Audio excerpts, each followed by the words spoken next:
Yup. Hold on 1 second. Let me make sure I got everybody mute on this side. Yep, we live. Yep. What's up with y'all? What up? Can you guys hear me? Yep. Bet. What's up?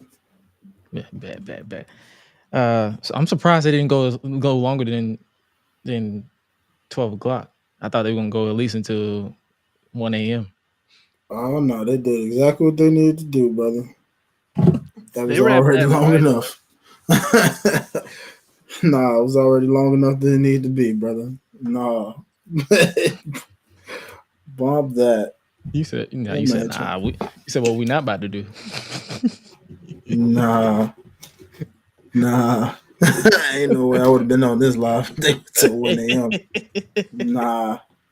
They did exactly what they needed. But Sting's final match, man. Before we hit the intro, y'all good? Yeah. Oh yeah. Before we hit live, shout out to my nephew Mateo. Happy birthday! Love you, little buddy. 3 years old. We took him to a medieval spot yesterday, and I was like, they was like, "Yo, hey, Josh, they got some daggers over there they selling." I'm like, you mean that fake shit? They're like, no, they real. I'm like, bet. Uh-oh. So my ass left with this beautiful dagger. God damn. This thing beautiful. Mm-hmm. This thing heavy too, so it's an actual dagger. I was like, I got this one. There's another one over there that's hiding my mess right now because I'm cleaning up my office. But yeah, I had to showcase this beautiful record. So people who I just got my fingerprint on it, so I gotta wipe it. Jesus Christ. All right, we got it off. But it's made in Spain, so yeah. Oh yeah. I had to show that off right quick. Hold on. Matter of fact, I'm gonna keep it right here while we get there for the collection, dog. You gonna end up being like Samoa Joe in a minute, brother. So yeah. I was gonna put it down, but we're gonna go ahead and cue the intro. Let's hit the intro. Oh yeah. Ladies and gentlemen, stand to your feet and make noise for GRESH UNLEASHED! Let's go! When the club go around here, I'm a cactus. Bang, bang, gang, I don't owe you jack. When I'm in the ring, it's just me and my best friends. OC cutting no slack. Hollywood Miz, you can put me on the A-list. GRESH Unleashed, better put it on your playlist. Me and my fam be ballin' like the Bruce. Fight night, baby, hard hitting like Sheamus. Family first, yes, bloodline business. Winning all the gold, look at how they witness. I was taught to be the greatest. 1,000 days I'm running, check out the book of Guinness. Coolin' with the baddies in the baddie section. Guarantee you they ain't jaded. Heal you baby face, I ain't feeling your gimmick. The fans think it's overrated. Brock Lesnar on the beast. Eat, sleep, flex, and repeat. Whole new swag with a price on the tag. Coming live from the west to the east. Better recognize on the mouthpiece. See the power level gotta increase. Bringing content on a daily. Feeling like GRESH Unleashed. Greetings and salutations, ladies and gentlemen, boys and girls, non-binary pals, baby mamas, baby daddies, and everybody in between. Welcome back to the GRESH Unleashed podcast. This is another special edition of the GRESH Unleashed podcast of AEW Revolution post-show, featuring yours truly, the voice that does the most, the purveyor of mischief, GRESH. And joining me as always is my main man, my right-hand man, my partner in them, Mr. Hi-Lite Real, the voice of the Unleashed Anthem. What's good with your brother? What's good, man? Y'all, pardon me if my energy ain't typically what it normally is right now. It's midnight, so I'm gonna be real chill right now. But we here, baby. We here. Midnight. And joining us once again, you saw him on Tuesday, and you're gonna see him again tonight. He's my main man, right out there from St. Louis. What's up with you, your boy Squintz? What's up with you, brother? I'm good. Extra good knowing that I'm getting a pay-per-view finally. Oh yeah, for those of you who don't know, AEW Dynasty is coming to St. Louis. Is going to St. Louis. I'm saying coming like I'm actually there, but yeah. We're doing another pay-per-view next month, so I'm guessing Tony Khan got his wish about doing 10 pay-per-views a year. Like, bro, you expect me to drop 50 a month? We gotta talk about that. I'm gonna be spending more for this one, but yeah. Yeah. I might shit. Knowing me, shit, I ain't gonna lie to you. I might swing through. Like, shit. I ain't never been to St. Louis before. You won't see this thing though.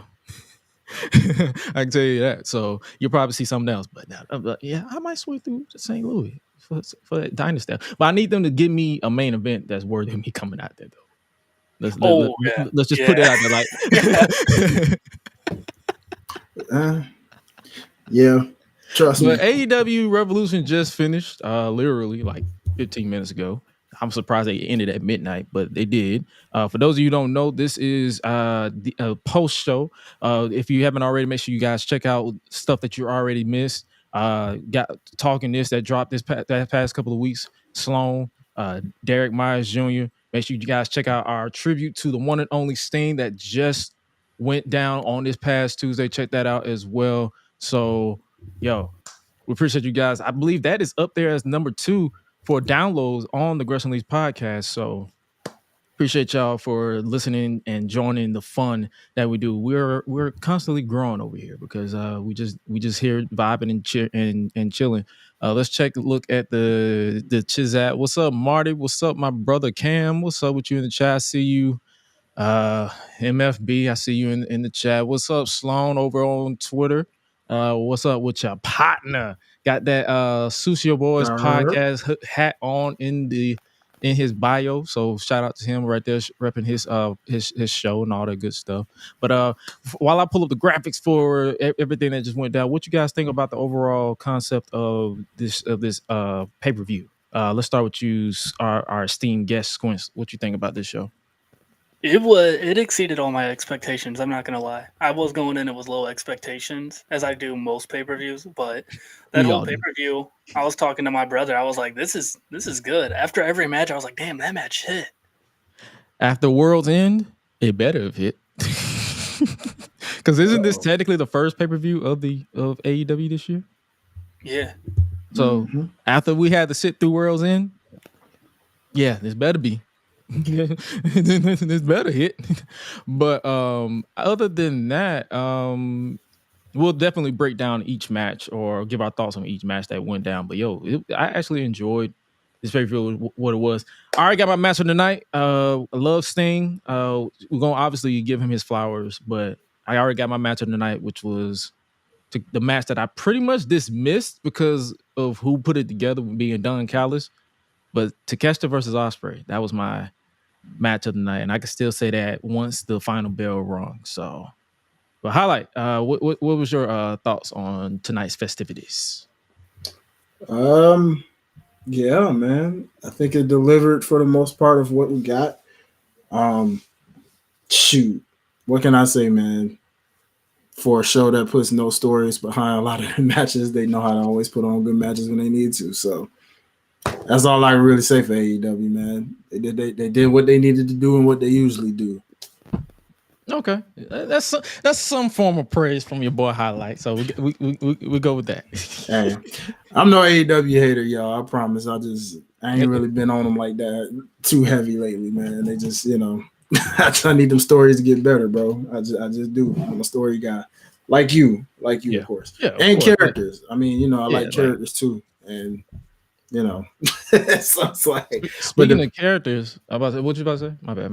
Oh no, you were good. You're good. I was just gonna say, but I always want to give them their props and flowers that when it comes to pay-per-views, 9 times out of 10, especially with cards, they usually hit, like Takeshita and Ospreay, as you mentioned. Like, we'll get into that, but standing ovation. You know what I'm saying? Oh yeah, for sure. I guess we can start off with the kickoff or the buy-in or whatever. 0 hour, I guess. 0 hour. They changed the number. They changed the name I was around when it was the buy-in. Now it's 0 hour because of him buying Ring of Honor. So crazy. I didn't really care for these two matches, and I hate to say that. Julia Hart and Sky Blue were defeated by Willow and Chris Stat. None of us got that. Squintz didn't really know who was competing, so we not even. I didn't even know that match was happening. After the first pre-show match, I done left the room and I came back and that match was halfway done. I was like, oh shit, all right. It's all good though, but it was decent. Like, it was a decent TV match. for what it was. Like it wasn't. It was if you weren't already sold on the pay-per-view, it wasn't going to sell you on it, and that's both matches. So it's like if Sting's final match didn't sell you on buying this pay-per-view or watching this show, however you choose to watch it, I'm not here to judge. Yeah, it was basically a typical 2 Dynamite matches. I see people still complaining about Jay White being with the Bang Bang Scissor Gang. Pause. I don't care. As long as if he's having fun, I don't really. Like this man's having fun. That's all I can. That's all we can say about that. It's like if he's having fun, I can't really judge that.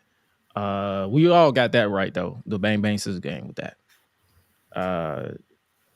We kicked off the show with the TNT Championship match for it was Christian Cage defending against the one and only Daniel Garcia. What did you guys think about this match? Let's start with you, Hi-Lite. Believe it or not, guys, I actually did not get to. I have to go back and watch this specific match because I caught it right towards the tail end. What do you think about that closing moment, though? Well, kind of quite what I would have expected from a guy like Christian, mostly. Yeah, I mean, as we predicted, I mean, we didn't really expect him to lose it anyway. Given what they're still trying to tell with him and Adam. So it was kind of like you figure some type of shenanigans would take place with this guy. But hey, I got a gripe to pick with Luchasaurus Kill Switch. They had a spot where Daddy Magic came out to make the save, and he forgot that he was bigger than Daddy Magic. Like completely forgot. Like, bro, you're getting your ass whooped to the back by a guy who's literally right here. He comes to you to your titty muscle. Why are you running? Why are you running? That's just like me playing Spider-Man 2 with Craven running from me the entire time. Why are you running? Well, I am smaller than you. Why are you running from me? That doesn't make any sense. But fair. I knew Christian was going to retain. What did you think about this match, Squintz? It was a good match. Nigel was cracking me up on commentary, though. Did you hear what he said to Tony at the very beginning? He said something about he watches OnlyFans or something like that. So I already know I'm surprised he didn't say he's a subscriber to John Cena's OnlyFans. He said that, but then he was like, I forgot what he said. He said, he goes, Mama Wayne is Nick Wayne's father, but she calls Christian Cage daddy. And then he goes, Tony, has anyone ever called you daddy? And me and my brother just looked at each other like, what the fuck? Boy, they were wilding on commentary tonight. Huh? Yeah, he said right at the beginning. And then he said Christian Cage won DILF of the Year in 2024. Nigel was on one tonight. Indeed, he was, actually. Yeah, he was. Because there was something else he said where I was like, okay. Yeah. I don't even know that's PG.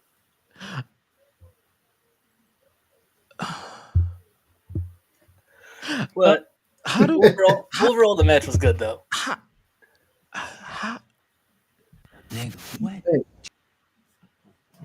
These guys still wanted him. Yep. It's Nigel. All right. Okay, Nigel. It's like that. But the match itself, what you think? It's like I don't know how to transition from that because it's like, yeah, the match was good. I bit on that the pile driver false finish when he pile drived Christian Cage. I thought that was 3. I thought Danny was winning the title right then and there. Nigel's commentary just made me lose my entire thought process. But Christian obviously retained the title, even though he low-key 69 Daniel Garcia. Pause. With that, he put his balls all in that man's face. Dang, dog. Come on now. I can't. Oh man. I can't, bro. Yeah. That's all I can say. I was like, yeah. This man, my God.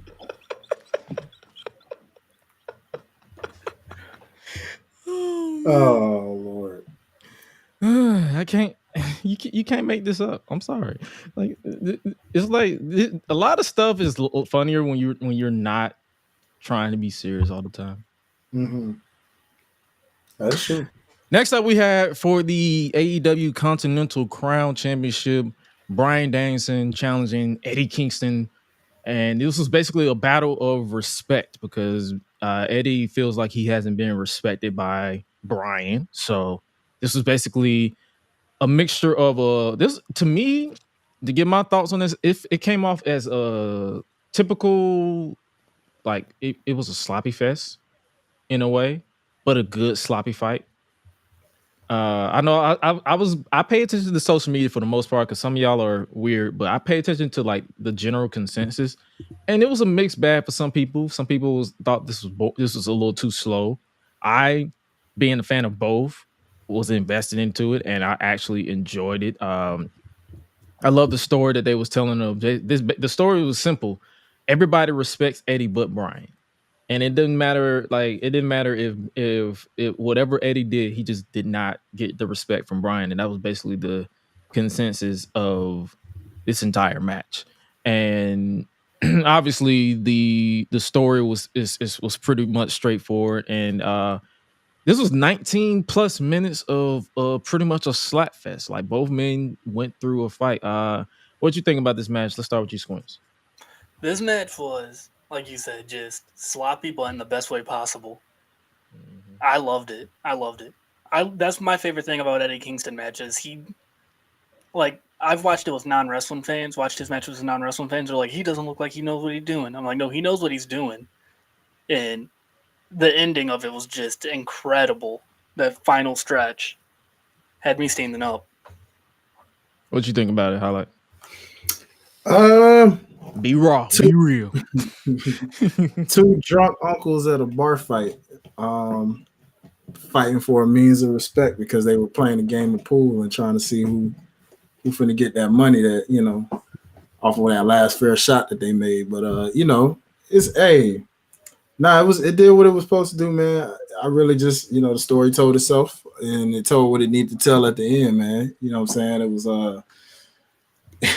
I don't know if I appreciate Bryan Danielson over here trying to fake him out almost like every 2 minutes where Eddie was like, man, F this, I'm out. But, you know, finally shaking this man's hand and just listening to the crowd, you know, like, be like, boo, anytime he was trying to fake him out, and then actually cheer it when they finally shook hands and, you know, gave that typical wrestler salute of holding hands together, hands up. So, yeah. And honestly, shout out to the crowd, too, because they was really invested in this match. Like no one, and honestly throughout the entire show, like no match from what I was hearing, nobody was quiet. Like Greensboro, North Carolina showed out for this entire show. For it to be from 8 p.m. to midnight, they showed up. Like not once were they quiet. Not even during the women's match that a lot of people was another mixed bag for some people. But they showed up. Like I give them that. Like that was this match was dope. They actually had a post match, I guess you say thoughts for them. I guess we can take a look for the listeners at home. I'm just gonna lay it out to you, Brian. I took all this shit because I got to get myself motivated. But what you did for me tonight, shaking my hand, that's all I ever wanted was the respect of my peers. I wanted the respect from you, Joe, Mox, Claudio, because that's what matters to me in this life is respect. Championships come and go, man, but real legacy is the respect from the boys. I don't care about promoters. I don't care about, no offense to the Twitter fans or fans that came out there. I appreciate y'all, but what I care about is the respect from the boys. Because at the end of the day, you guys are the ones that are going to be talking about me, whether I was good, whether I was bad, whether I was a waste or not. I don't want to get too emotional, so I'm going to get out of here. I just want to say thank you, Brian. Dude. Thank you for everything. You fucking earned it. Thank you. That means the world to me, man. Thank you.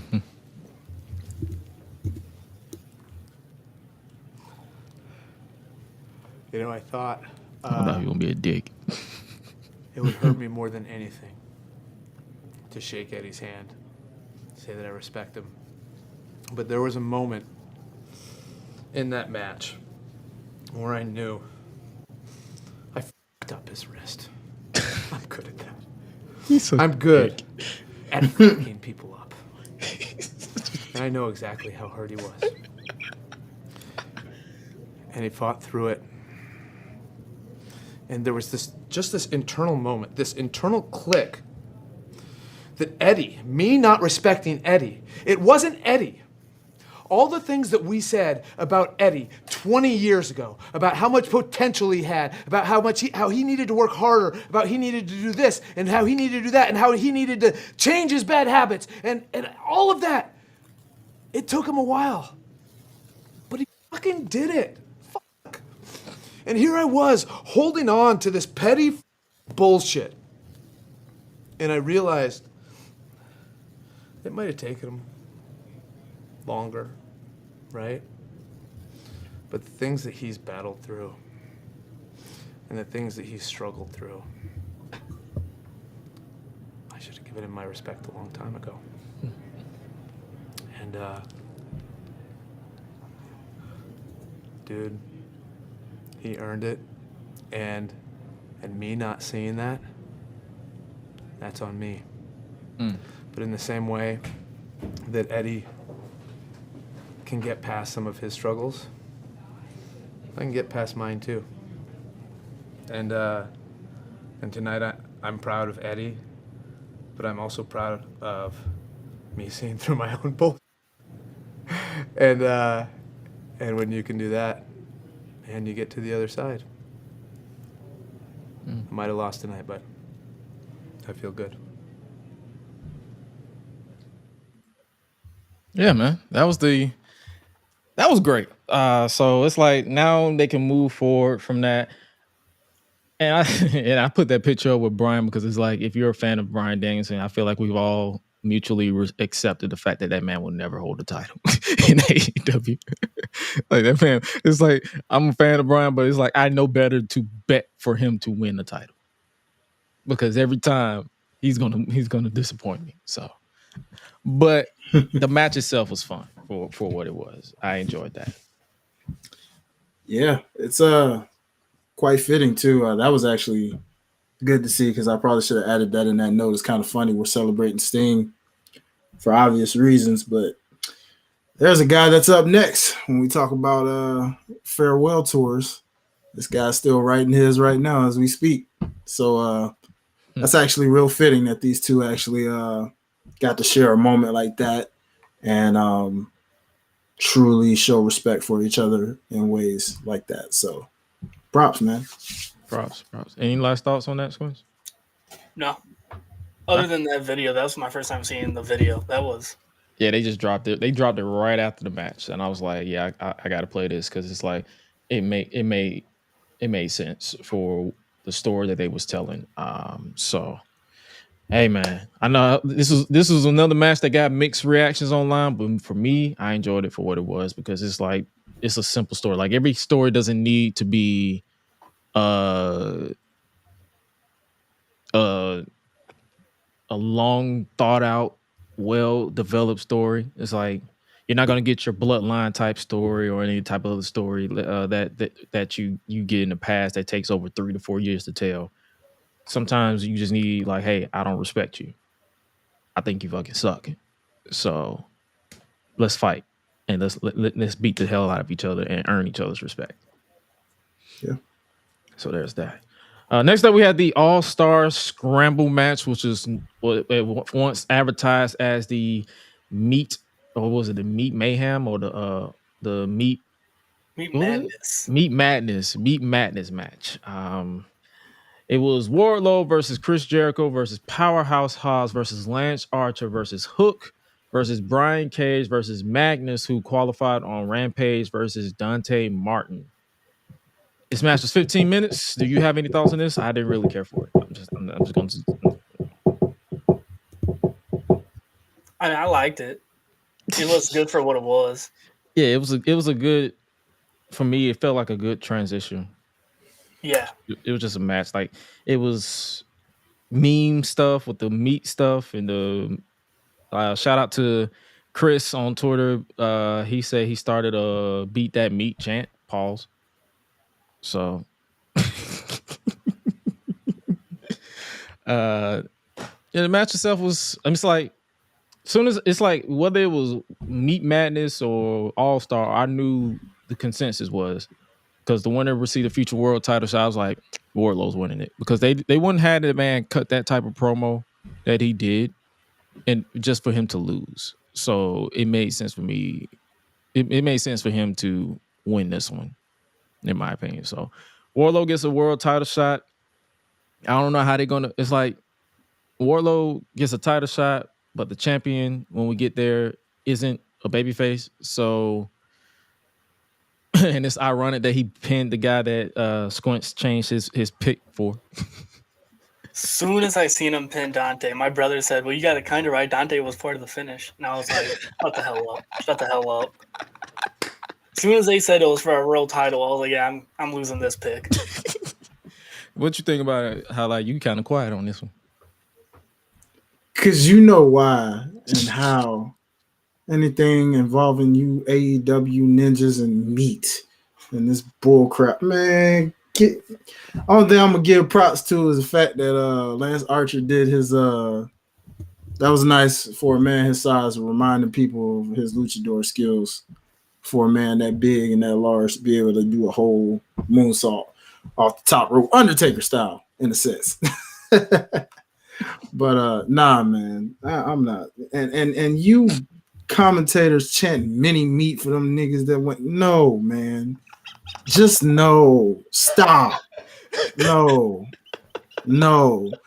big meat, no mini meat, no. Big meat, no, man, smacking me. No. No. Keep that same energy when it comes to the women that size, and then we can talk about that. God Oh, dang it. you want equality with the meat, is what you're saying. You daggone right I do. I'm not gonna be sitting here celebrating something. Issa can celebrate this. Shout out to the Demon Diva, but Issa can celebrate that. Those wrestling girls can celebrate that. God dang it. I'm not gonna celebrate this. Are you serious? Man, go on to the next match, bro. Stop. Man, stop, bro. How about that? Man, please. The freak out looking like celebrating big meat. Man, get out of here. Ryback somewhere is ejaculating himself off this crap. Get the heck up out of here, man.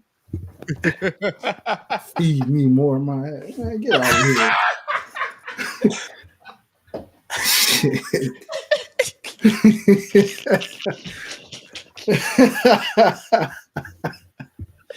Oh, shoot. Hey, man.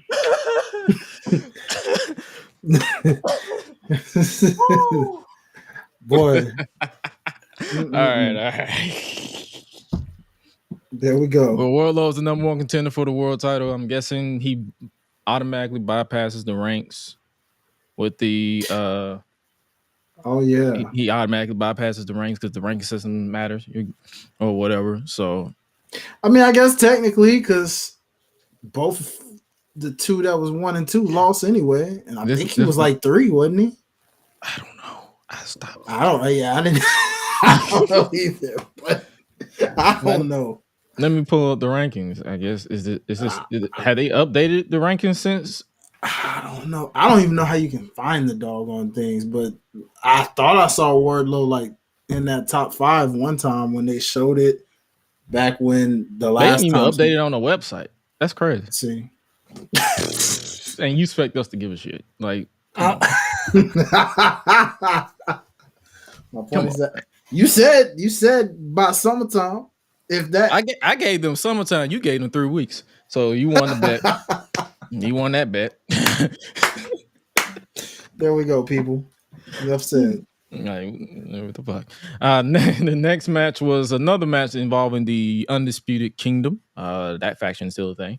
Roderick Strong challenged Orange Cassidy for the AEW. I don't know why I said it like that, but AEW International Championship. I enjoyed this match. It wasn't that long. I thought it was gonna be longer, but they actually timed this perfectly. It was about 12 minutes and 45 seconds of basically Roderick Strong obsessed with breaking Orange Cassidy's back. Pause. And I enjoyed it. It was fun. It was like I don't know why with that mustache, Roderick Strong looked like a youth pastor that trained to wrestle on his free time. Oh man. But other than that, it was a fun match. Obviously, and new AEW International Champion Roderick Strong. I wasn't really feeling this Orange Cassidy, the second title reign, as I was feeling the first. It wasn't bad, but it just felt like he was just coasting time until he lost the title. But what did you think about this match? Let's start with you, Hi-Lite. To reiterate what you were saying, this wasn't the best for Orange Cassidy's second run with this title. Granted, it didn't help that he just would randomly go to random people and they just breathe and they got a title match that same day. That didn't do any favors for him or that reign. That literally added to what you just said about him cruising. But I mean, I guess this is what everybody expected and wanted. I feel like it's just as good for the credibility of the Undisputed Kingdom because it felt like everybody was just dismissing them because Cole's still injured. Well, I mean, I guess because they already had titles anyway in this faction and people didn't care for them. It's Ring of Honor. Don't nobody. I hate to say it, but don't nobody care. Like, if you're not a hardcore wrestling fan that wants to watch Ring of Honor, you're not going to care. They're not even giving you a reason to care. It's just another set of titles. But do they give you a reason to care about this title right now? They better because I mean they did with Orange Cassidy the first reign, but then Mox got injured, and then this second reign is just like you could tell that wasn't the plan. You could tell Mox was the original plan, and then they didn't. Instead of putting the title back on him because they didn't want to make the title feel like a hot potato, like they do the TNT title, or they did the TNT title. So they just like, we'll just keep it on Cassidy and just have him cruise because and that's just more so on the booking. But as far as like them trying to get us to care about the international title, I hope so. Man, that's all I can say. I'm put it this way, Tony Khan, my optimism is getting low by every title change. So please prove me wrong. But Squintz, what you think about this match? Match was fantastic. The gut wrench onto the top turnbuckle was nasty. I jumped up out of my seat. I was like, "Oh, what the?" Like it was. I don't know how Cassidy was able to stand up after that. I know he stood up and tweeted, "My back hurts." I know. Yeah. But no, Roddy's one of the most underappreciated wrestlers, I feel like, in my eyes. Who's that? O'Reilly? So no, Roddy. Roddy. It sounds like O'Reilly, but we'll get to O'Reilly in a minute. But yeah, Roddy, yeah. Oh yeah, for sure. I feel like because a lot of people felt like he was at some point they felt like he was the lower tier in Undisputed Era. Well, it was really more so for whatever reason people look at him as quote unquote boring, if you will, because he's not like he can wrestle. Yeah, like he can wrestle. They knew that, right? Like they always knew he could wrestle. Granted, this I don't know if they're still entertained by it, but the whole neck brace and the Adam, that was like the most entertaining they looked at him as of like ever. But he's always had wrestling ability, and I think wrestling fans always knew that.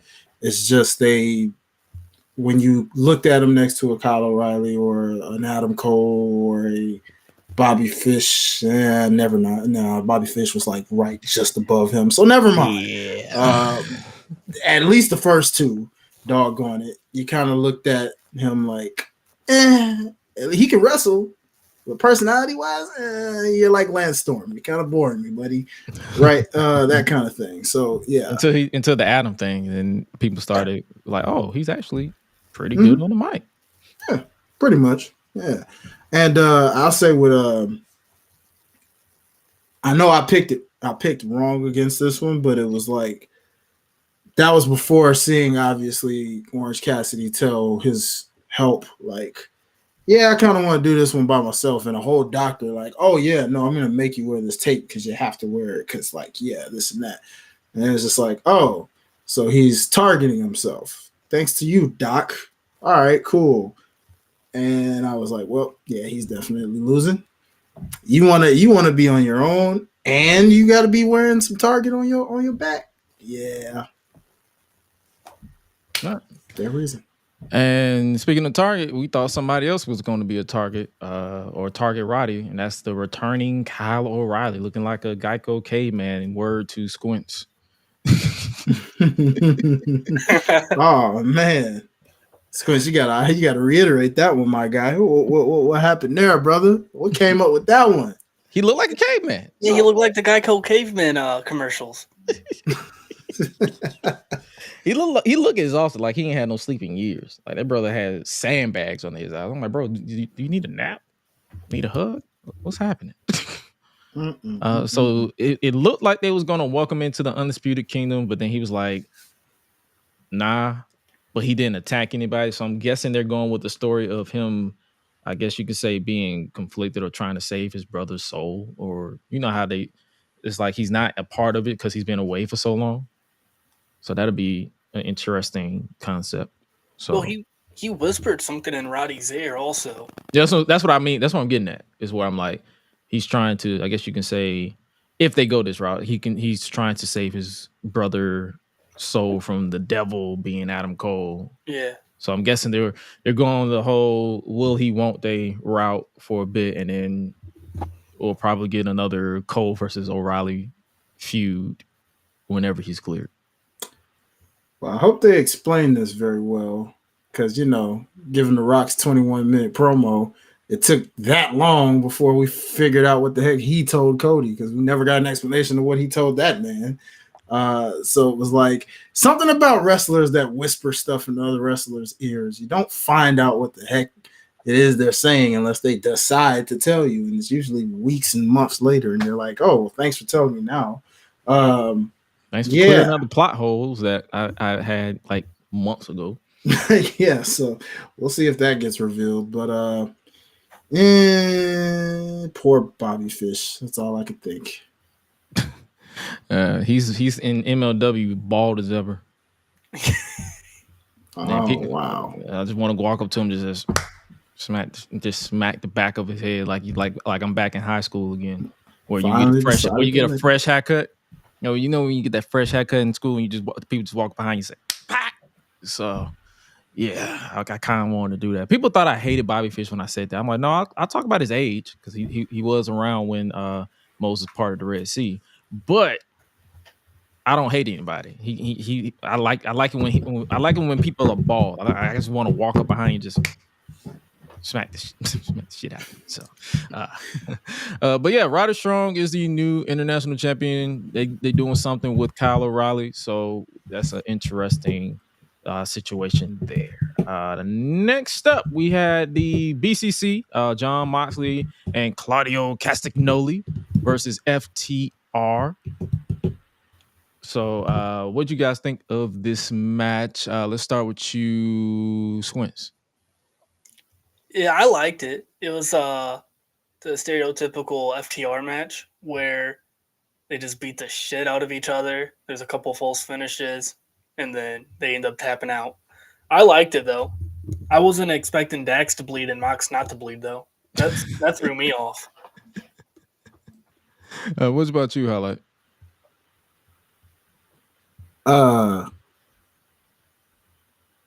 There we go. Can y'all hear me? Yeah, you good. Okay, gotcha. Honestly, this probably would have been my match of the night had it not been for Takeshita and Ospreay. Honestly, because this was probably a close second. If there was a good second to it, This was definitely it. The hometown boys taking the L. That's probably the first time I've ever seen hometowners lose in an AEW company. Wow. Things have really changed. I can't believe it. Hometowners losing in their hometown. Wow. Here, I thought that was just a WWE thing, and yet WWE hometowners are winning. That's crazy. But yeah, kind of adding to Squintz's point, who would have thought that Dax would bleed and Moxley is not bleeding? That's You're like, I'm home. I'm gonna bleed. yeah, you know what I mean. You're like, oh, okay, all right, role reversal, gotcha. All right, cool. Yeah, like I feel like my sentiments is the same with y'all. Like it was a solid match. Like it was a hard hitting match. None of these matches were bad.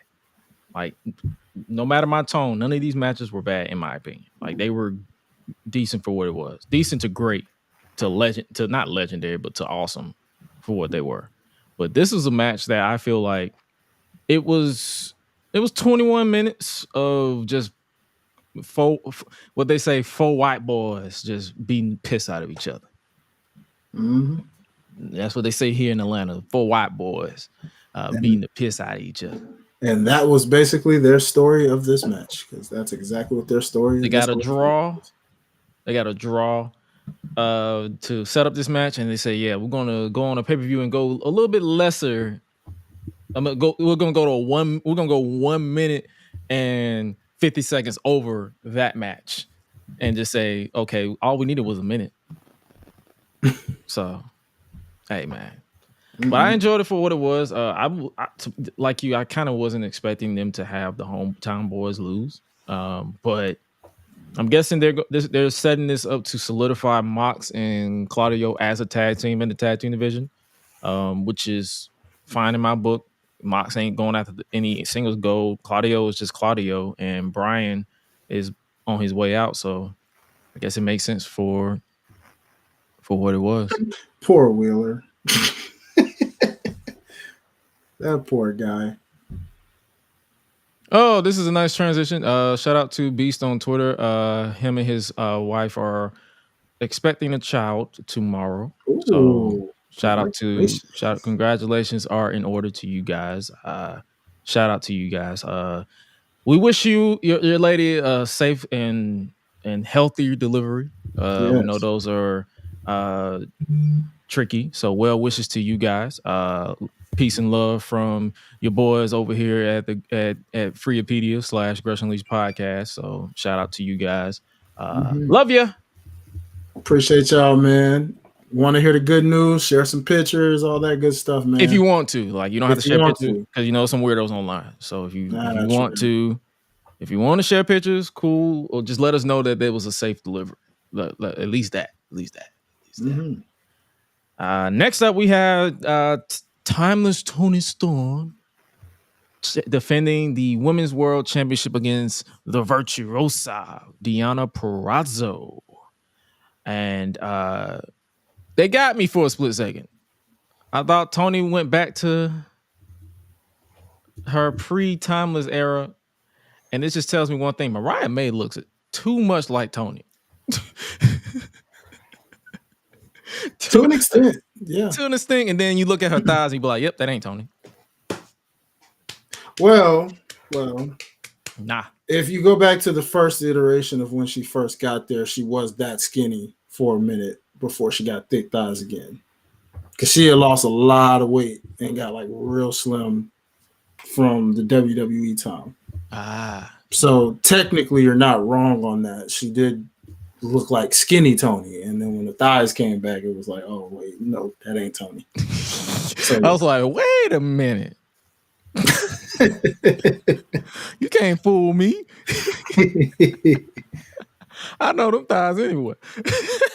Yeah. A nice swerve, pun intended. But what you guys think about this match? I saw this was another match that I saw mixed consensus. Like some people thought it was decent for what it was, and other people was like, this shit was boring. So that's why I'm like, what you guys think? Let's start with you, Squintz. I didn't hate it, but I didn't love it. It was good for what it was.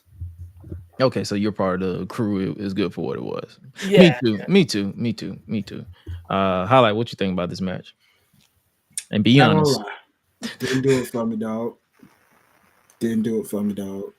100%. All due respect, because I do like both women, but the story was great. Just wish the match would have translated. for me. It didn't do it for me personally, but that's it. If you guys enjoyed it, I'm not by no means was I saying this was a bad match, because it wasn't. It just didn't do it for me to match up to the story that they had. Like, I felt the package, the video package, the storytelling leading up to it, all of that was better than the actual outcome. And that happens sometimes, so it's okay. You know what I mean? But hopefully it's going to be interesting to see where they go from here, because I will say this, though.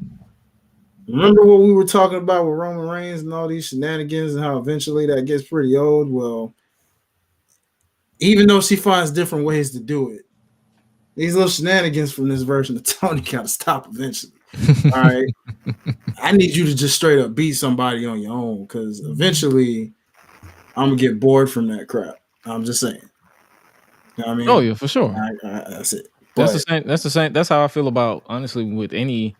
That's the reason why I feel that way about the system in TNA. It's like, okay, you're doing every heel trope I've seen a million times. I watched wrestling for practically all my life since I was like 5. So it's like I've seen this type of stuff before too many times. Some of it be unique, some of it's like, and I feel like that's the thing about. It's like if you watch wrestling for a long period of time, it's boring to you. But if this is your first time watching it, then this is like your greatest match you've ever like. This is brilliant. This is genius. So, but I agree with you. What you said, Hi-Lite, like she gonna have to switch it up at some point before you just be like, you know what? All right, we've reached that Roman Reigns outside interference level. Yeah, man. We just don't care.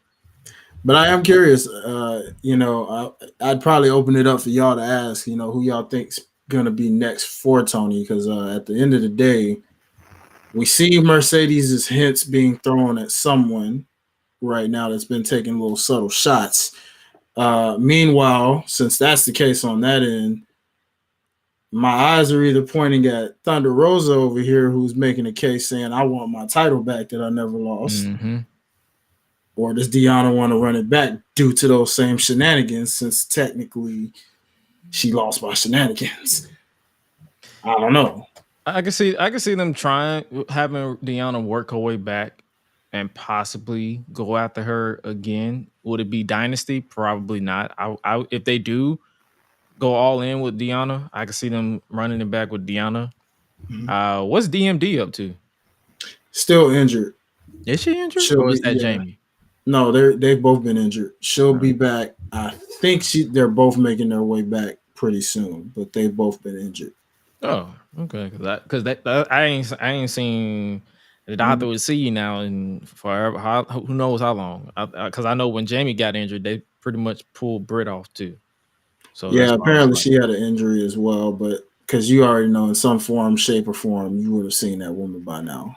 But that's what I mean. Like, even when she was injured, like when she had the knee injury, she was still on TV. So that's why I was like, I'm surprised they didn't even keep her on TV to do something. Because, but the match was solid for what it was. I was surprised. Yeah, so it's like I'm surprised they didn't do no type of returns or nothing during the women's match. But it is. Well, there's only one that the people care about right now, and they already know when they're getting that one. So let's just see. Which they need to start doing promos to like tease her, because they need to make it. Don't do the CM Punk route, or it was just like it's the worst kept secret.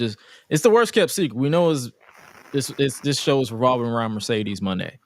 Just go ahead and just start teasing her, bro, and sell more tickets. Yeah, shout out to my co-host Ash Benny. She kind of on Life's a Botch. She said it would have been cool if we would have had, like, we were kind of talking about how you would want to debut her, and it was cool. Like, how she's known for like just driving fancy cars or whatever. So like, you could have had a car pull up completely tinted, not knowing who's in it, but then like some high executive type person gets out the car and is like taking notes during this entire match or something, and then like, okay, we got what we needed. We'll talk to your people, this and that, and we'll work up the contracts or whatever. Something like that, where you would have been able to iterate like, oh, Yeah, that's very boss like of you. You know what I'm saying? You sending people out to scout and scan the competition. You know, but like basically let her be CEO in general. Like let her send people. Yeah, that's what I'm saying. If they don't do that tonight, they need to start doing that ASAP. Like start building anticipation. Like, oh, who that could be? Who could that be? Like you can be a wrestling oriented program, but you really got to start thinking outside the box when it comes to building anticipation for a debuting star. That's just how I feel. So, but yep, Toni Storm is still your AEW Women's World Champion. Let's hope that they basically have a clear direction for her going forward. Next up, we had a match that a lot of people dismissed because it felt like it was just, I don't know why they dismissed it. Like, honestly, I don't really pay too much attention why people dismiss anything. But Will Ospreay, the debuting Will Ospreay, he's now officially All Elite full time, battled Konosuke Takeshita. And if I had to describe this match in 1 or 2 words, it would be holy shit. Holy shit, what a match. It's very rare. I'll tell this people all the time. It's very rare that you get like some type of or some form of like me losing or forgetting the fact that wrestling is predetermined. And I get invested into it because it's like sometimes, like when I'm watching wrestling, I turn it off. Like I want my mind to be blown. I want to be like out of my seat, like forget that I'm a 29-year-old man that's watching wrestling. I want to forget that I am not a part of certain demographics. But this match, this shit right here, this right here, blood. This man right here, this was that good shit. Top to bottom. That good. I was out of my seat at least twice. I almost had a bro man from the 5th floor moment when I put a 3. I was out of my seat twice. During the top rope, it was supposed to be a brain buster, but it turned into a spine buster in a way. With Konosuke slamming Ospreay, or was it Ospreay? Somebody took a bump and started Wilson. I think it was Ospreay who took the bump, and his spine started messing him up. And then it was the ending with the Tiger Driver 91 into the hidden blade. What the fuck? Let's start off with thoughts on this one, because that's all I can say about this one. This was a match that I would tell people, like, go out of your way to watch it. I'm gonna watch it tomorrow. It's 22 minutes, 22 solid, even minutes of just family fighting each other. If this is how family fight, I don't want to be y'all enemy. That's all I'm gonna say right there. They was beating the piss out of each other as if it was like as if the world title was on the line. But it was just this was Will Ospreay. If this is Will Ospreay's debut match, get ready. That's all I got to say. Get ready.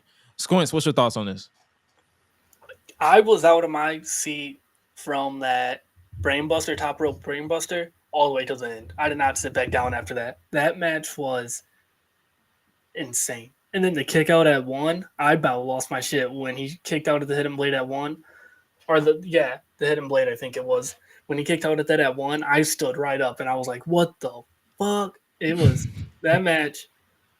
That's a match I'm going to tell people to watch if they haven't seen it. Or that might be a match I show people to get into wrestling even.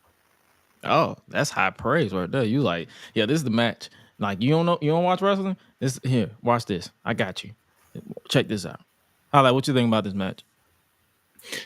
I just had an epiphany, and I just thought about when you remember what you just said about if this is how family fight, then I don't want to be your enemy. This I know what this reminded me of. It reminded me of when I first saw Kane versus Undertaker at WrestleMania 14. in the subtle way of the story that was being told with Kane and how it took 3 tombstones to finally get this man. And even in that third one, to see Takeshi get dropped on his neck where I was already like, what the like, bruh, what? Because I'm thinking this, I'm like, bro, you ain't coming back from that. You dead. Like, bro, your neck, that did not look clean at all, bro. Like, he was accordion level. And I'm like, what the heck? And so the way when that finish happened, I watched his arm like kick out just last minute, even though it was too late. And it reminded me of when Kane did that same thing, because usually when you do that as a wrestler, that's your way of saying, you just got me by the skin of your teeth. Like, you just got me. And I'm it's almost like, remember how we were saying with Trick and Dragunov, run it back? I wouldn't be mad if they ran this back. Now that's how you feel? That's how I feel. Run it back. Man. Because it's definitely match of the year, man. I mean, it's boy, this is going to be a hard thing to top. I don't know who, what, where. We done seen some matches. But put every promotion on notice after seeing that. Like, that's going to be real tough to top, my dude, because to me, that looks like that's going to probably win match of the year.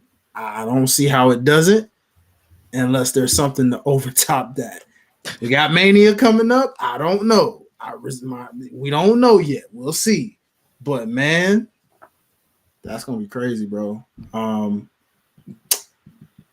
That's 10 stars. That ain't even 5, bro. This is gonna be me. Like something like, how would you get somebody? Like, how would you explain the Osprey to catch the match? This is literally gonna be me. Nigga. You remember that shit I gave you last week, nigga? It's nothing, nigga. It's nothing. It's nothing, nigga. Nigga, it's nothing. This shit right here, nigga. This shit right here, nigga. Right here. This shit, nigga. This shit here, nigga. That's literally gonna be me explaining like why, like you can't put into words on how would you describe that entire match. Like, that's how good it was. I was like, bro, and Tony Khan, I need you to stop playing on Takeshi's name. I'm gonna say this right here, right now. I need you to stop playing on this man's name. Put a title on this man. I don't care if it's the International, TNT, World Heavyweight, Continental Crown, ABC, EFG, whatever title you try to create, because you create titles every 2 months. Give him a title and give him a prominent position on your program.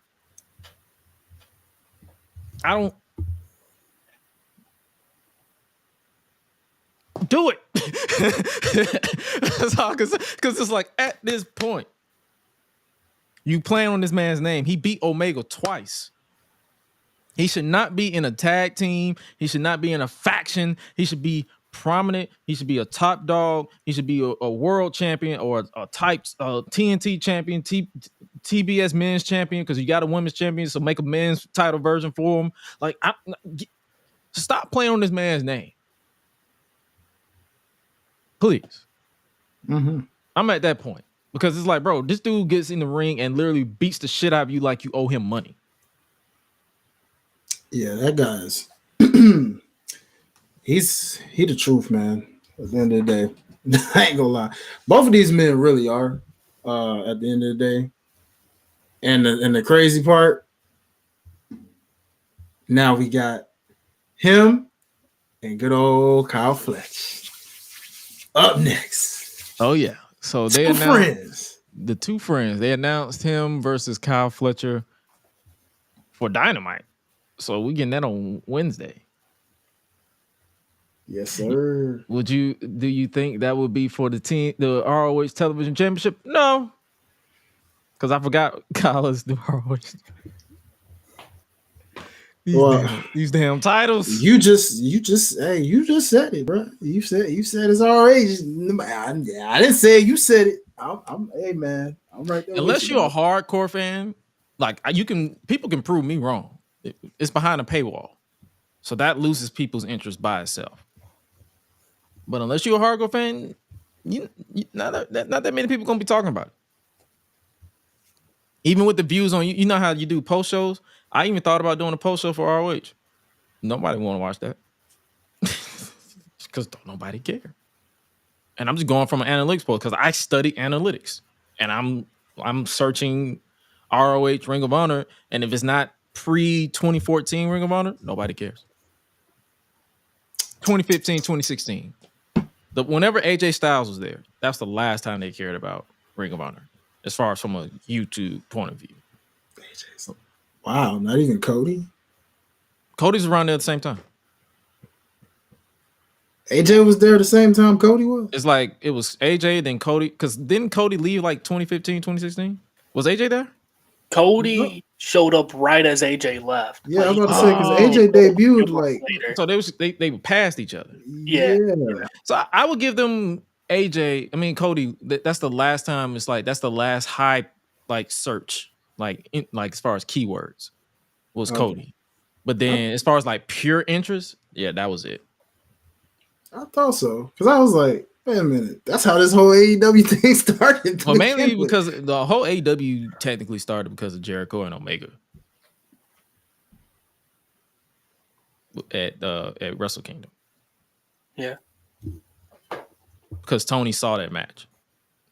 That was like, yeah, I'm cool. I'll start that. Really? Because I thought it was because he heard about the Madison Square Garden sellout. Put it this way, that's what they said. That's the story that they tell us. They who? AEW. Really? Yeah. That ain't what the street said. There's the streets, but then there's AEW who be telling us they like, if it wasn't for Kenny by God Omega versus Chris Jericho, the Alpha and Omega match, Tony Khan wouldn't have cared about starting on AEW. Somebody out here lying, dog. I heard that Madison Square Garden sellout. I'm just saying what the Booker man's telling me. I ain't telling you what the streets Booker man. Oh, okay. I feel you on that one. I'm hearing Madison Square Garden, my ninja, because anything non-WWE selling that out. That's a prominent reason too. But I'm just saying, like, that was. But wait a minute. You talk about man. Yeah, because when they did Madison Square Garden, but they sold it out on names of talent who weren't even on the card. So yeah, that don't count. Because that don't count on the card. They sold it out on a false hope. They sold it out. I don't know, man. I don't even but know. Nah, I'm just trolling, but nah. But yeah, this. Yeah. So far, this is my match of the night. So Will Ospreay, literally, I feel like he's gonna. I feel like hopefully they play their cards right. He's gonna restore the feeling that AEW I feel like has been missing a little bit. Hopefully, wishful thinking. Please don't fuck this up, Tony. What exactly? I'm curious. What exactly is that, though? When you say that, what feeling is that? I don't know, but it's a feeling that's been missing for a while for me. I don't know. I need them to. I need somebody to come and restore this feeling that I feel like I've been missing. I don't know. I can't explain. I don't know if it's the new car smell that went away. I don't know if it's the lack of them or the increase of them trying to appease to the casual viewer all last year with the MJF stuff that kind of took me out of it. But I feel like the Continental Classic restored it a little bit, but I feel like they need to really solidify themselves as the alternative, full throttle. That's just me, because I feel like that feeling has been missing for me for a while. So hopefully this match helps them restore that feeling for me. That's fair. This match felt like a prime NXT black and gold match, if that makes sense. Like a takeover match. Oh, yeah, for sure. That's the feeling to me. That works. I can rock with that. Okay. I can rock with that. By the way, Gresh, before you move on to the next match, there is one thing we forgot to note when we skipped over the pre-show situation. Yeah, we'll talk about it. I know what you're talking about. Pac. Good old bastard. The bastard Pac is coming back. What? And Tony Khan can't keep him away because he's apparently like a cockroach. Apparently, Tony Khan's what's been keeping him away from us. Go figure. Dang, Tony. It's like that, brother. Dang. It's probably just because he just not available. And he like I don't know what his contract situation is weird to me. It's like, is he full time or isn't he full time? He shows up like once or twice a year and then disappears. Just disappears, yeah. Because last time he was around was Blood and Guts, wasn't it?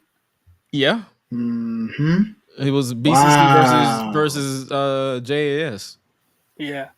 That's right, because he walked out on Moxley and flipped him off. And then he did that match with Claudio at Ring of Honor, that one of their pay-per-views, and then went through the table and then just dipped.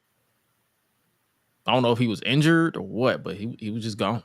No mention. He took a table bump from Claudio, that military press into the gorilla press into the table to the outside, and just never showed up again.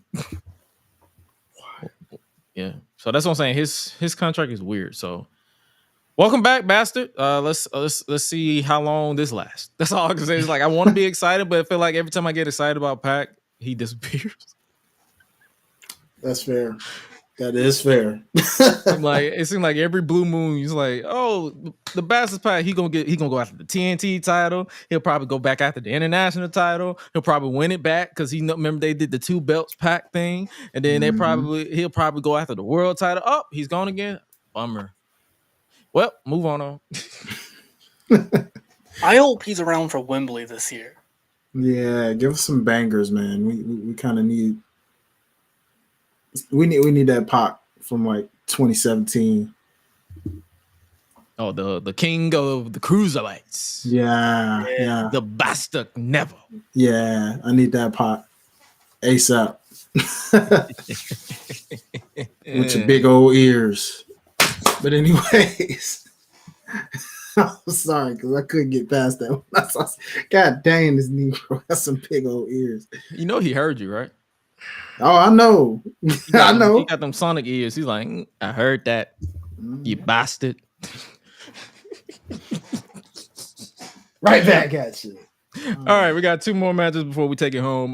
Next up, we have for the triple threat match for the AEW World Heavyweight Championship. Samoa Joe defending against Hangman, Adam Page, and Swerve Strickland. Hangman with that porn stash. He just obsessed with making sure Swerve does not win the world title. And I understand.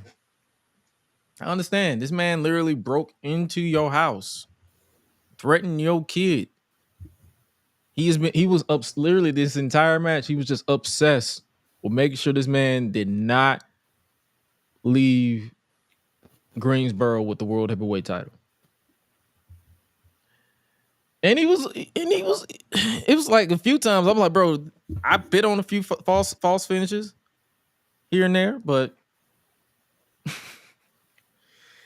Hangman was just like, yo, I don't care what I gotta do. I don't care if I gotta eat a fine, multiple fines for attacking referees.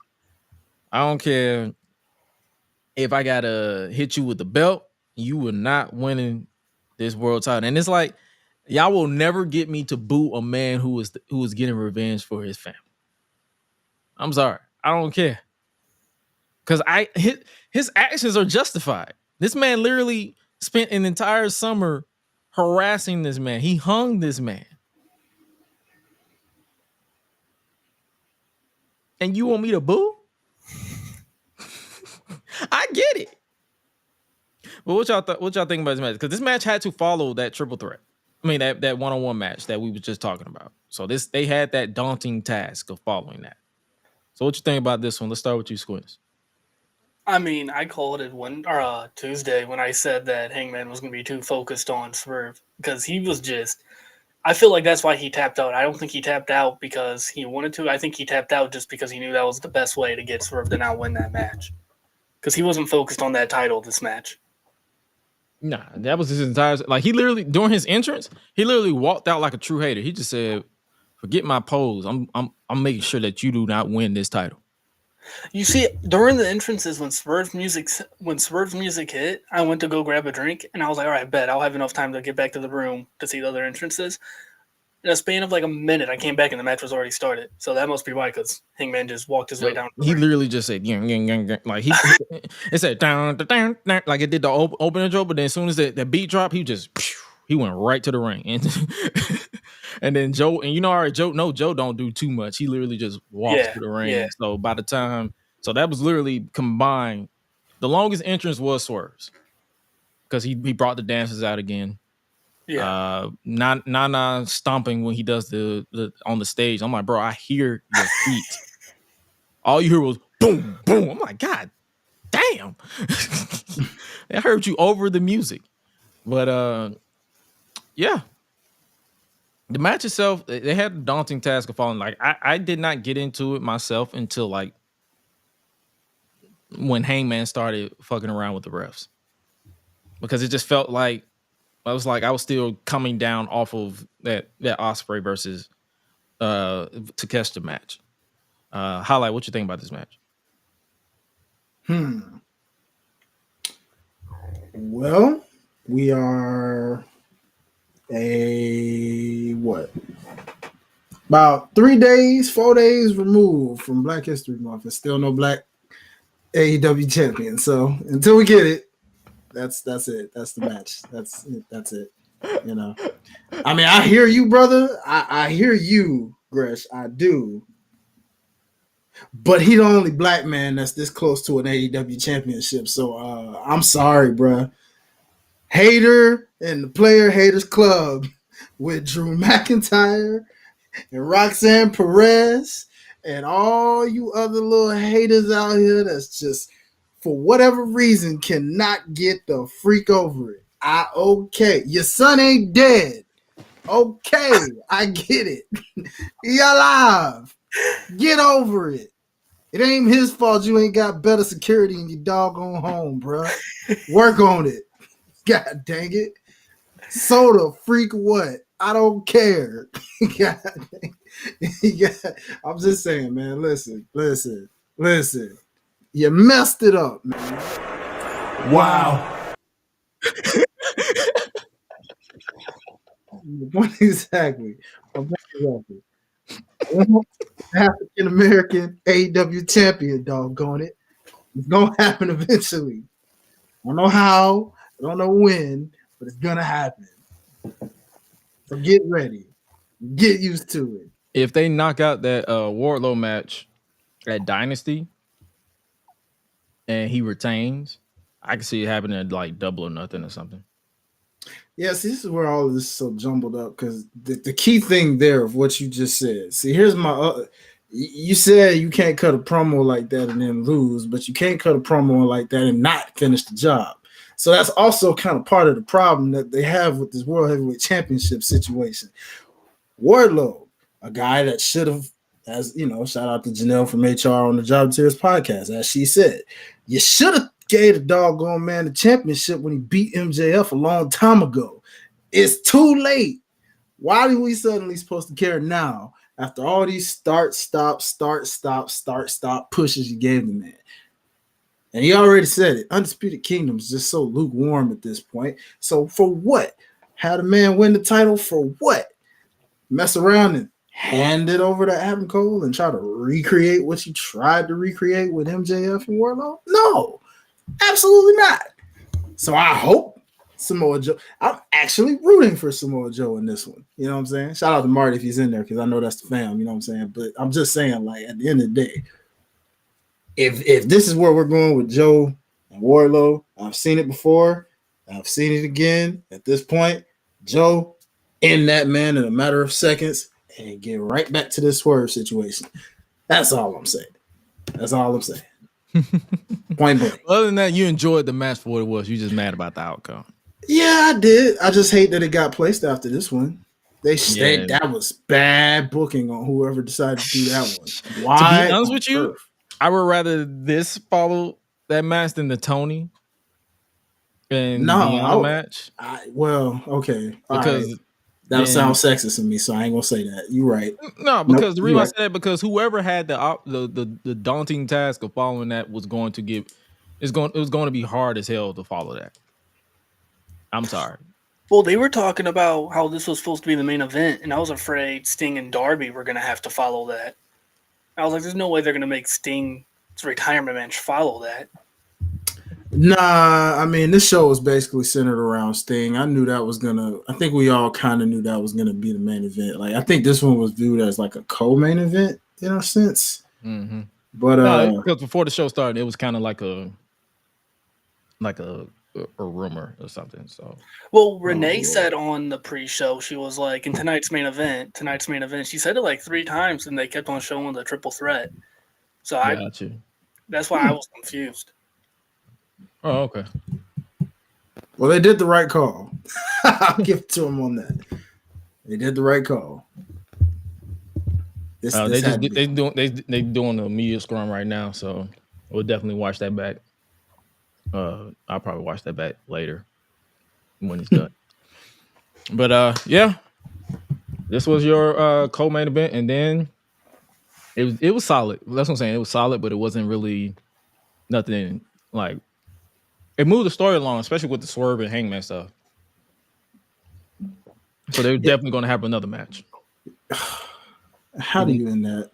That's all I'm trying to say. How do you finally end that? That's what I really want to know. How do you finally end that? You can't top what they did in match 2. You can't. There's no way. You can't. They're going to have to do like a loser leaves town type of match or something like that and have one of them leave for a little bit, but neither of them can leave for a little bit. Like, but it's wild because even with that, you still can't top what they did. And it's like, even with that, how do you bring them back without a plot hole in your story? Like, do you have them like say you do a loser leaves town match and they do leave? Do you have it to where Hangman says, oh, okay, he did lose, but seeing as I'm friends with the EVPs, they brought me back because they can. But I mean, they're trying to make Hangman heel, it seems. Yeah, that's what it seems, even though his heel turns is justified, just like Drew McIntyre's heel turns. So it's like, I guess this is the new trend where every heel turn is justified now. Every heel turn makes sense. Y'all are booing me for getting revenge for a man breaking into my house. And y'all are booing me because I was screwed out of the world title being Drew McIntyre constantly. Okay, so. Hey, man. All right. Yeah, so that's what I'm saying. Like, yeah. We'll see. We'll see what they do. We'll see what they do going forward. All right, next up we had for the main event was the final match for the Icon, the Sting, as it was a tornado tag team match where AEW World Tag Team Champions Darby Allin and Sting defended against AEW's EVPs Matthew and Nicholas Jackson, aka the car salesman, aka the executive vice presidents, the Young Bucks. This match, I have a love-hate with this match. I don't know how to explain it. I like the match, but certain spots I hate it. I'm talking to you, Darby Allin. What was the point of you hitting a swanton from a ladder through a plate of glass?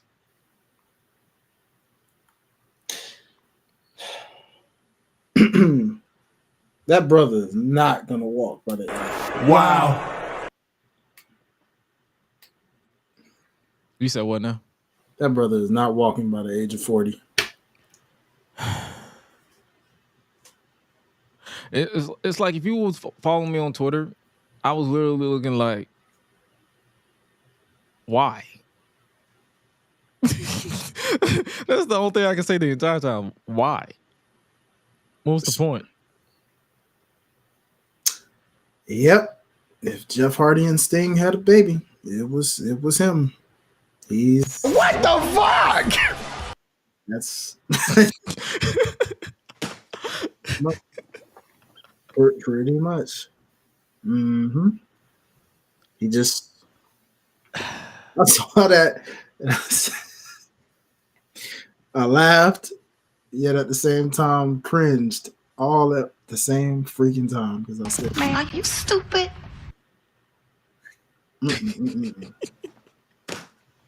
I mean, I thought Mick Foley did some crazy stuff. I don't even think Mick Foley would have did what you did today, bro. Did you see that gash on his back? That was disgusting. Yes. That was disgusting. I need JR to stop with the whole thing that he got away with in the 90s. You see someone's out there saying he learned how to fall. Nobody says that anymore. I promise you, nobody in their right mind says, oh, they learned how to fall. That's a dumb motherfucker. That ain't nothing about learning how to fall. He just dumb. There's a difference. Yeah, that. All right, Gresh, if you was to compare that to the moment we witnessed, and I know you know what I'm talking about. You talking about Cody with the back body bump through the ladder? Through the table, flaming table? Flaming table. And I mean, ate it all with the whole back. Oh, because those two bumps, I know Gresh is adding to the very tippity top of the list of hell no, I ain't taking that bump. I'm headed to the tippity top list of hell, y'all are stupid. Because I ain't doing that shit. No.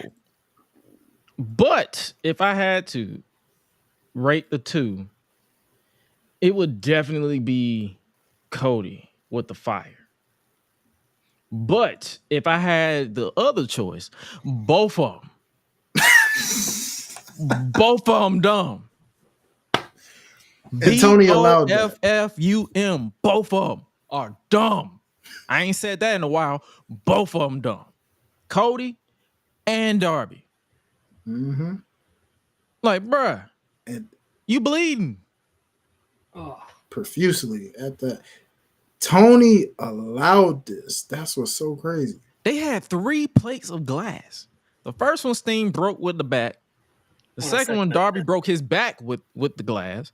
And then the third one, Sting broke his back with the glass. Yeah, as soon as I saw that spot, I said, y'all ain't finna do this, man. Don't do that. Oh, they did it. I said, Sting, why? That's what I said. I was like, Sting, why? Like, I didn't even pop. I didn't even be like, oh my God, that's happened. I was like, why? And Sting is not lying when he said he was a risk taker back in his day, ladies and gentlemen. If you do not believe me, just go look at the freaking feud with him and Vampiro, for crying out loud.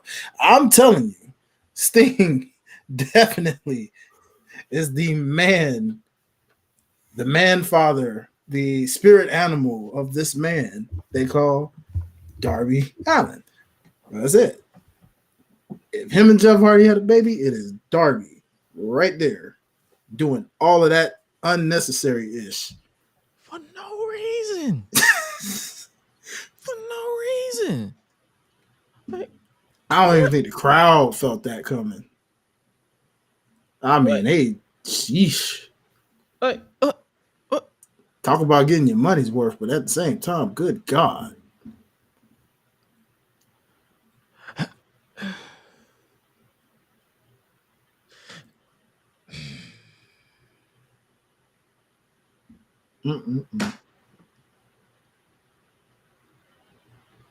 Yeah, I love it. Yeah. Oh, let's not forget the part when he actually told Sting, I told you I would literally die for you. I'm still living. Yeah. But for him to say that, he was out the majority of the match from that spot. So it's just like, bro. People thought he died for real. They was like, can we get an update on Darby? Is he okay? Is he good? Because he went limp. He probably knocked himself out for a brief moment. He doggone right he did. Jesus, man. Well, I mean, there's no way this man does any more coffin drops after that. Please. Oh, he will. It's Darby. I know. It's the same man who took a bump down concrete stairs. He is definitely going to. He's going to take it as early as Wednesday. That man is. Darby has literally said that if he doesn't leave the arena in an ambulance on the way to a hospital, he's not satisfied with his matches. Like, he just... So he wants to die. Oh, boy, yeah. When he hits 35, it is over. Nigga!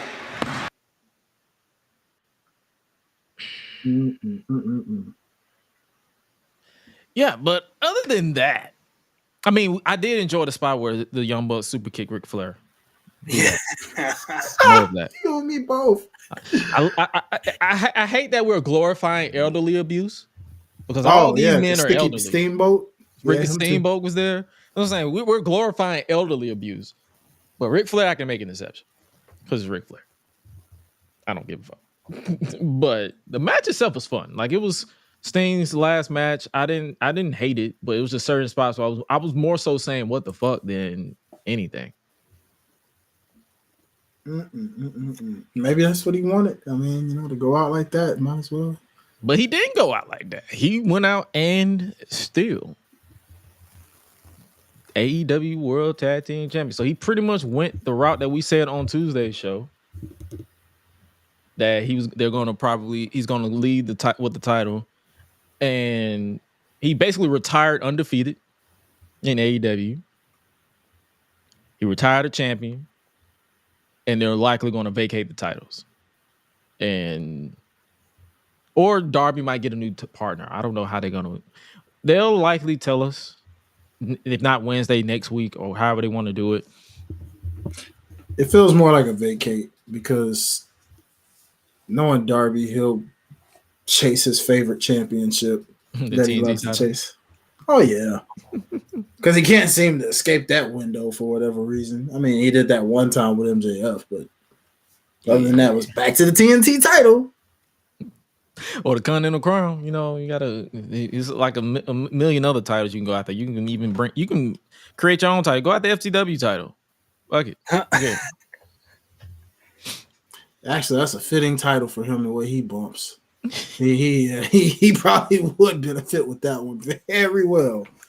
A meaningless title that technically doesn't count, and you bumping all the way for it. Yeah, that works. Good luck with that one, Darby. If you go for that one. Did you guys see Sting's son, the one that was dressed like Wolfpack Sting, the way he was flying in that ring on those Stinger splashes? Yeah, man. Oh, yeah. I'm surprised they didn't wrestle. They built like it. Uh-huh. Yeah. Because when his first son came out, I was like, did Sting get younger? Like, what just happened? And then when his other son came out, I was like, wait a minute. Hold on. I know I'm not tripping. Hold on. And then he came out to Seek and Destroy.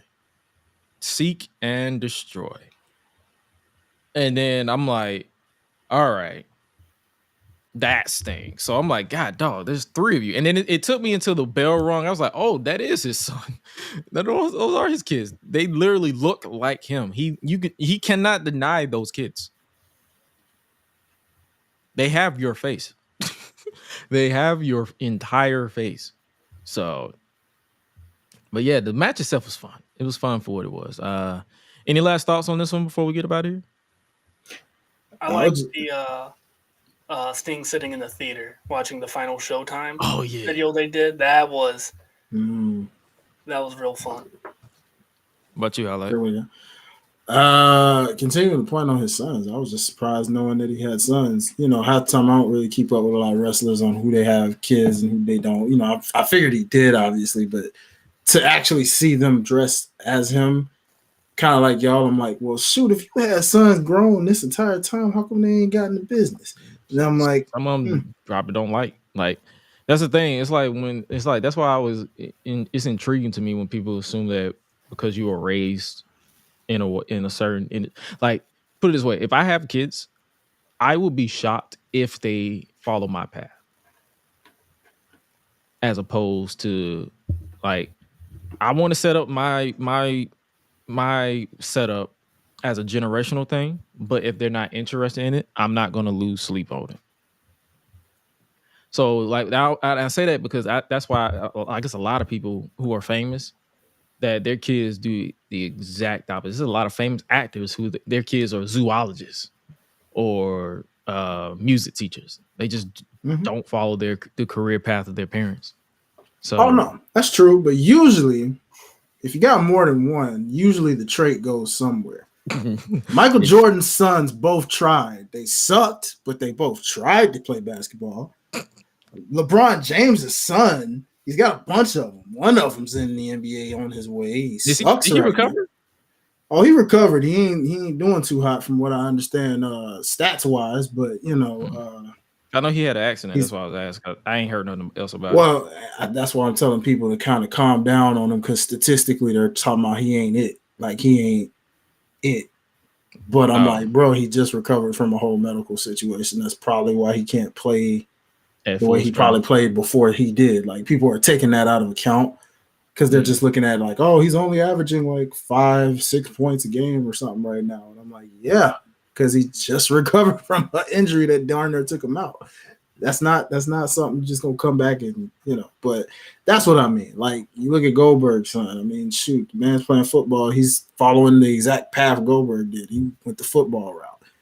Who's to say that man doesn't make the league or does make the league, doesn't work it out too much, and then right in the, you know, wrestling industry. We've seen some instances, but I get exactly what you mean, because not everybody always follows the business for sure.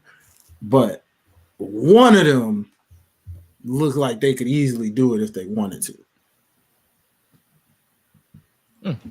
Okay. So yeah, that's what I'm saying. Like, yeah, so if they wanted to, but so far we haven't heard anything. But yeah, Revolution overall was a pretty solid show. Like it was, I think it was more so way better than I expected it to be. But that concludes our AEW Revolution official review. Thank you, Sting. We gave our thoughts, our true thoughts on Tuesday. You guys can check it right here on youtube.com/@GRESH Unleashed podcast or GRESH Unleashed pod, excuse me. Or just simply searching GRESH Unleashed. But yeah, it was a fun ride. OG went out undefeated, didn't put nobody over, like a true gangster. Appreciate you. Which is, you know what's funny though? Here's a funny fact though, Gresh.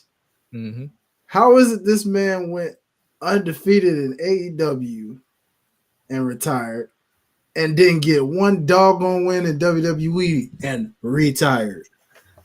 What the freak, bro? Talk about a tale of two opposites. This man had 2 WWE matches and didn't win not one of them. And then retired. Well, didn't he team with John Cena and win? Did they win? They did a tag match on Raw, I think, didn't they? If you want to count that. So technically he didn't go completely winless. Yeah, They had a tag match. It was John Cena and Sting versus Big Show and Seth Rollins. Sure. Okay. I guess. All right. If you want to count that, sure. We'll put it in there. Why not? It is a match. So what, you know, but still. That's wild. Nonetheless, though, yeah. 40 years, man. I was just shocked to find out how many people weren't really Sting fans, man. DJ was like, yeah, no, I was just never a Sting guy. I'm like, what? Honestly, I wasn't really a Sting guy until I saw him in TNA. That was my first time seeing him. So obviously that's the reason why. So when he made his debut in WWE, I obviously popped. I was like, oh snap, it's about to be a big deal. Then it went the way it did. It wasn't the best, but yeah, it was that. But yeah, it was Sting's career. It had its ups and downs, but it was more so ups than downs. So yeah, I'll take that, and I'll always remember Joker Sting. Like that was one of my favorites. Favorite Stings in general. But any last thoughts before we get up out of here? All right, where can they find you on social media? Let's start with you, Squintz. You can find me on Twitter or X at your boy Squintz, YouTube at your boy Squintz, pretty much everywhere, all social media platforms at your boy Squintz. What about you, Hi-Lite? You know the deal. For sure, man. Follow your boy at Hi-Lite Life, HILITE Life. Or follow over at the Life's a Botch podcast at life's_OTS. And of course, shout out to DJ. Make sure you follow all things OTS Media Co. Yes, sir. Make sure you guys continue to support everything we do at GRESH Unleashed Pod on YouTube. We finally passed 300. Let's add another 300. Let's add another 600. Let's hit 1,000 by 2025. You know the deal. But we appreciate you guys for always continuing to support us. We will likely be. Yeah, let's just say we will be back on Tuesday at our regular scheduled time, 10:15 p.m. Eastern Standard Time, following NXT. Make sure you guys continue to support the pod. New WWE 2K24 content is dropping this week, actually, or next week, depending on my editor, because I finally got a new editor, so I won't have to be stressed the fuck out this year. So shout out to my editor, Steve OG. Shout out to him. One love to him. He accepted the position, and I'm like, hey, let's make some magic this year. So we appreciate you guys for keeping it locked on the main channel at youtube.com/@GRESH. We're on the road to 10K subscribers over there. So we appreciate you guys for continued support over there. Make sure you guys obviously support your boy Squintz, support a man in his podcast, support Life's a Botch podcast, support OTS Media, and support yours truly. And with that being said, on this Monday morning, because we ended literally at Monday morning, on this Monday morning, make sure you guys start off this week highly productive and just be true to yourself as always. And with that being said, you guys stay safe out here in these streets, and remember to always eat, sleep, flex, and repeat. We out. Y'all be breezy. Yeah.